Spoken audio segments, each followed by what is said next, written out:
আপনাদের কি butter chicken খাওয়ার ইচ্ছে হলে রেস্টুরেন্টমুখী হতে হয়? যদি হয় তাহলে বলবো রেস্টুরেন্টে যাওয়া বন্ধ করুন।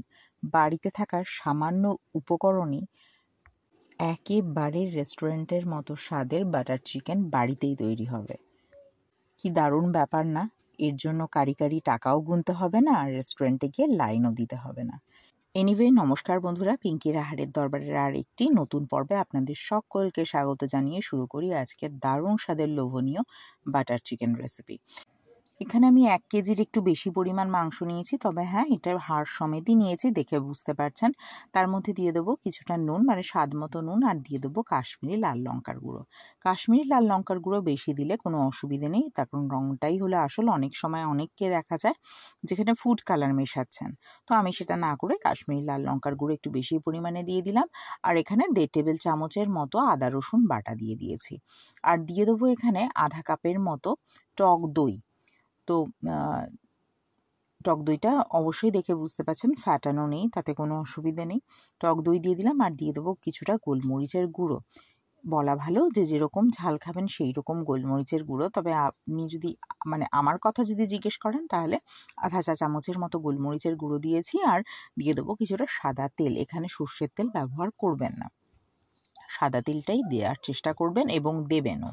তো সাদা তেল দিয়ে আমি ভালো করে এটাকে একটু মেখে নেব। মেখে নিয়ে আমার হাতে যেহেতু সময় বেশি ছিল, আমি সে কারণে এটা বেশ কিছুক্ষণ, না হলেও 4-5 ঘন্টা ফ্রিজে ম্যারিনেট করে রেখে দিয়েছিলাম। যদি আপনাদের হাতে এতটা সময় না থাকে, নিদেন পক্ষে 1 ঘন্টা তো রাখবেনই, তাহলে কিন্তু খেতে বেশি ভালো হয়। কিছুটা সাদা তেল আমি দিয়ে দিয়েছি, তার মধ্যে দিয়ে দেবো জয়িত্রী, গোলমরিচ না, এখানে গরম মশলা, তার মধ্যে দারচিনি, এলাচ, লবঙ্গ। আর গোলমরিচটা আমার কাছে গুঁড়ো রয়েছে দেখে আমি ওটাই দিয়ে দেবো, তাই এখন আর গোলমরিচ দেবো না।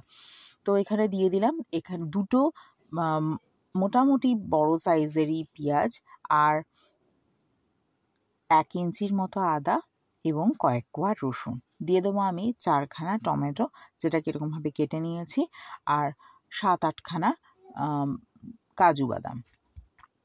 আচ্ছা, আমি এখানে একটা ভুল করেছি অ্যাজ ইউজুয়াল, সেটা হলো আমি শুকনো লঙ্কা এখানে দিতে হতো, এই শুকনো লঙ্কাটা দিতে ভুলে গেছিলাম। তো যখন মনে পড়েছে তখন আর ক্যামেরাটা অন করিনি। আমি পরবর্তীতে বাটার সময় তখন শুকনো লঙ্কা দিয়ে বেটেছিলাম। মশলাগুলো মানে এই সমস্ত জিনিসগুলো যাতে তাড়াতাড়ি মজে আসে, সেই জন্য আমি কিছুটা নুন দিয়ে দিয়েছি। দেখুন অনেকটা গলে এসেছে। যখন এই রকম গলে যাবে তখন মানে একটু গলে যাওয়ার পর বা একটু ভেজে নেওয়ার পরই কিন্তু জলটা অ্যাড করবেন, আগে থেকে অ্যাড করতে যাবেন না। এতে কিন্তু স্বাদটা ভালো হয়। যদি প্রথমেই সেদ্ধ করে নেন, তার থেকে এরকম একটু ভেজে সেদ্ধ করবেন, তাহলে বেশি স্বাদ হবে। তো পরিমাণ মতো আমি জল দিয়ে দিয়েছি। এমন পরিমাণ জল দেব যাতে একেবারে সব বেশি পরিমাণ জল হয়ে যায় না, মানে বাড়তে গেলে বেরিয়ে যাতে না যায় সেটা দেখতে হবে। আর তার সঙ্গে এত কম পরিমাণও জল দেবো না যাতে একেবারে টাইট হয়ে যায়। তো দেখে নিশ্চয়ই বুঝতে পেরেছেন। এবার আরেকটা গুরুত্বপূর্ণ কথা বলি, যারা একেবারেই নতুন তাদের হয়তো উপকারে আসবে, হয়তো না, ভীষণ উপকারে আসবে। কোনোভাবেই কিন্তু যত তাড়াই থাক, কোনোভাবেই কিন্তু গরমটা পেস্ট করতে যাবেন না। এখানে আমার একটা স্মুথ পেস্ট বানানো হয়ে গেছে, এবং এই পেস্টের মধ্যে আমি কিন্তু 4টে শুকনো লঙ্কা দিয়ে দিয়েছিলাম। এবার এটার আরও একটা গুরুত্বপূর্ণ পার্ট হলো, এটাকে ভালো করে কিন্তু ছেঁকে নিতে হবে। না ছাঁকলেই সমস্ত মশলাই, গরম মশলা এটা ওটা সেটা মুখে পড়বে, সেটা কিন্তু একদম ভালো লাগবে না। অতএব এটা কিন্তু একেবারে অ্যাভয়েড করলে চলবে না। খুব ভালো করে এটাকে ছেঁকে নেব। একটা স্প্যাচুলা দিয়ে ছাঁকলে না এটা ভালো করে ছেঁকা যায়, তার কারণ এর মধ্যে যেহেতু লঙ্কা থাকে, সে কারণে হাত দিয়ে ছেঁকলে আবার মানে হাত ব্যবহার করলে সেটা আবার হাত জ্বালা করতে পারে, সেই জন্য স্প্যাচুলা দিয়ে ছেঁকে নেওয়াটাই ভালো। প্রথমে দিয়ে দিলাম আমি কড়াইতে কিছুটা সাদা তেল, আর তার মধ্যে দিয়ে দেবো কিছুটা মাখন। এবার আপাতত এইটুকু মাখন থাক, পরে না হ্যাঁ আর একটু মাখন পরে অ্যাড করব। তো এর মধ্যে দিয়ে দিলাম তেজপাতা। আর যেহেতু অন্যান্য মশলাগুলো, গরম মশলাগুলো তো ওর মধ্যেই রয়েছে, সে কারণে আর আলাদা করে দিলাম না। আর এরপরে ওই বেটে রাখা বা ছেঁকে রাখা মশলাটা দিয়ে দিলাম। দিয়ে এবারে কম ফ্লেমে এটাকে ভালো করে ফুটতে দেব। দিয়ে দিলাম আমি অল্প করে কিছুটা নুন, তার কারণ নুন সব জায়গায় দেওয়া হয়েছে, সেই কথা চিন্তা করে কিন্তু নুনটা অ্যাড করতে হবে। আর অল্প একটুখানি হলুদ, খুব বেশি পরিমাণ হলুদ দেব না। জিরে গুঁড়ো দিয়ে দিলাম কিছুটা, এখানে ওই 1 চা চামচের মতো জিরে গুঁড়ো দিয়েছি। আবারও আমি দিচ্ছি কাশ্মীরি লাল লঙ্কার গুঁড়ো, দরাজ হাতে দিচ্ছি, একেবারে যেন কোনো ব্যাপারই না, কাশ্মীরি লাল লঙ্কার গুঁড়ো হলেই এটা সম্ভব। দিয়ে দিলাম আমি এখানে কিছুটা স্বাদটাকে ব্যালেন্স করার জন্য চিনি। দিয়ে এবারে ভালো করে এই মশলাটাকে কষিয়ে নিতে হবে। আর প্রয়োজনে একটুখানি জল দিয়ে দেবেন। আমি এই বাটি ধোয়া জলটাই একটুখানি দিয়ে দিলাম। এবার কষাতে থাকবো। যখন মোটামুটি একটু কষে আসবে, তারপরে দিয়ে দেবো ওই ম্যারিনেট করে রাখা চিকেনটা। চিকেন যত বেশি ভালো করে ম্যারিনেট হবে না, তত এটা সুন্দর কিন্তু খেতে হয়।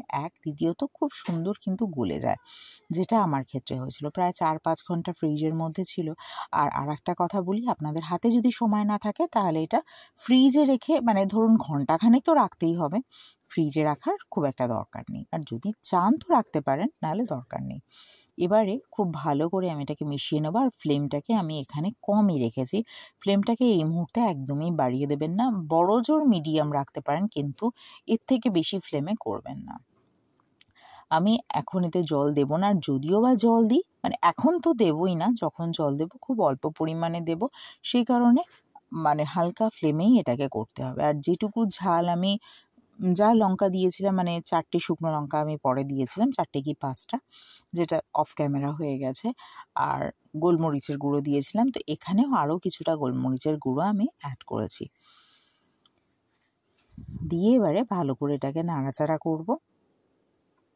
তবে হ্যাঁ, জল কিন্তু আমি এখনই অ্যাড করব না, এটাকে বরং একটু ঢেকে দিই ডিস্টার্ব না করে। আর ফ্লেমটাকে অবশ্যই কম করে রাখবেন। আর যেহেতু এটার পরিমাণটা অনেকটা বেশি, মানে 1 কেজির উপরেই মাংস, সে কারণে একটু বেশি সময়ই দিতে হবে এটাকে করতে। দেখুন আমি কিন্তু জল একটুও দিইনি, তাও কতটা পরিমাণ ঝোল বেরিয়েছে। তবে হ্যাঁ, এইখানে আমি অল্প একটু ঝোল অ্যাড করেছি, অল্প একটু জল, মানে ওই বাটি ধোয়া জলটাই। খুব বেশি পরিমাণ জল কিন্তু আবার অ্যাড করতে যাবেন না। তবে হ্যাঁ, কিছুটা জল অ্যাড করবেন, তার কারণ যেহেতু কাজু বাদাম রয়েছে, এটা কিন্তু অনেকটা গ্রেভিটাকে ঠিক বানিয়ে দেয়। আমি মাংসটাকে সেদ্ধ করার জন্য একটু পরিমাণে জল আমি অ্যাড করেছি, কিছুটা পরিমাণে জল আমি অ্যাড করেছি। এখন ভাবতে পারেন ঢাকনাটা কি করে বদলে গেল, ওই কোনো ফাঁকে বদলে গেছে, আমিও এত খুলে নেড়ে চেড়ে দিয়েছি সেই কারণে।